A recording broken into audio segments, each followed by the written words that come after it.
one morning, it was about 6:30 in the morning. It was a Saturday morning. He woke up at about 6:30 screaming like he was dying. And we didn't know what it was.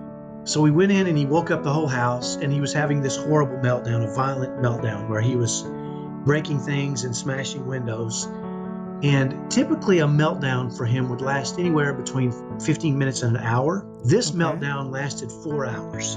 Every time we would get him a little bit calmed down and think we were helping him, he would ramp back up and start screaming and smashing. And his two older brothers had locked themselves in their room, and my wife and I were just so stressed out. It felt like a hurricane was hitting the house at the same time as an earthquake and during a thunderstorm, right? It was just overwhelming. We didn't know what to do. And so by the time he finally calmed down after 4 hours, I remember my wife and I were so frazzled, right? As you can imagine, if you've got a son who's breaking things and throwing things through glass windows and trying to hurt you physically, and he was only, 8 or 9 at the time, very young, but still capable of pretty damaging things at the time, right? Kicking holes in walls. We looked at each other and we were so stressed out that I think sometimes when bad things happen to us, we look for someone to blame.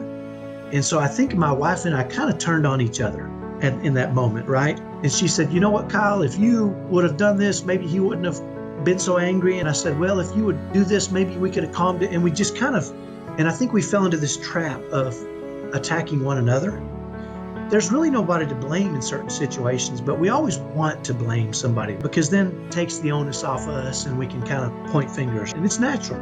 It's natural for us to do that as human beings. The escalation between my wife and I, the argument got so bad that I thought, you know what, this is not stopping. I need to calm down. And I remember putting my keys in my pocket and walking out on the front porch and thinking, you know what, this is not what I signed up for. This is not the life. You were going to walk away. I was going to walk away.